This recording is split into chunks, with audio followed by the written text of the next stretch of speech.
Okay, this morning finds me walking along the shoreline, and I already took a little bit of video, but I think I messed it up. The wind's coming up, and I'm trying to catch my wild rose petals before they start flying away on me, and I might be successful only because they're still wet, so they're going to be clinging a little bit more. And as you can see, they're sticking to my fingers. And all these, look at all the blossoms. They're saying thank you for, there's a bee. You see it? One right down on that thing.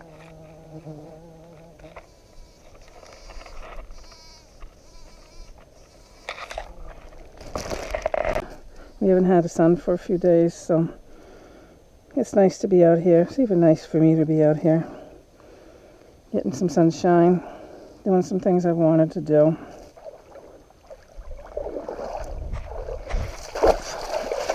Yeah. I try not to fall, but sometimes I do anyways.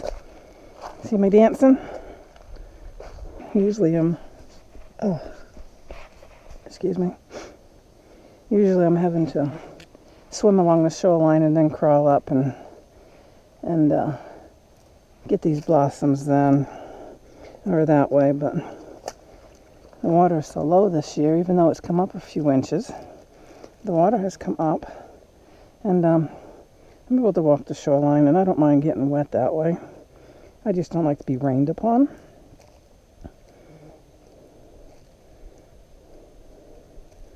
And what I'm going to do with these is make a honey, clover, strawberry, blueberry, rose petal honey, a little bit of everything, just because there's only a little bit of everything that I can get this year. I'm a little late on the strawberries, just because the chippies are for the wild strawberries. The chippies are enjoying the cultivated strawberries that I planted this spring. So until we put a fence up, and I'm not going to have any strawberries for this. So I have a few wild strawberries that I picked earlier this spring, and I put them in the freezer. So a tablespoon of this, a tablespoon of that. I'm going to have a Mod Podge of a honey, but adds different flavors. All sorts of different flavors. Use what you can. What I'm going to try to show you is a sunfish nest, and you can see the sunfish just went in between those two rocks. And here are some weeds, and that's probably like a little spider ball. I'll pull these weeds back, and the sunfish, baby sunfish and the fry are down in there, and they're too small to see from this angle or even from this distance. And there's a sunfish. Here's some mussel. Let me see if the sunfish will nibble on my fingers. Usually they do. There we go. And there's a mussel that's open.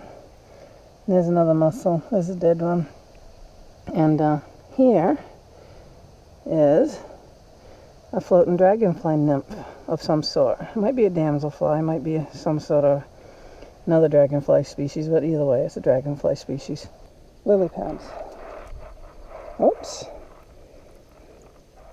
There are a cluster of eggs of some sort. Some sort of frog eggs. Okay, I'll go around that and I'll mess with these over here then. Leave those alone. And if I can show you what these lily pad roots look like. And they are beautiful, but I don't know if I can get at them. Maybe I can pull one up if I get lucky. No, I'm going to have to wait until later in the summer maybe. Oh, no, there's one. No, it's in there too deep. I'll try to snorkel up to these this summer and give you an idea what they look like. They're beautiful. Absolutely beautiful.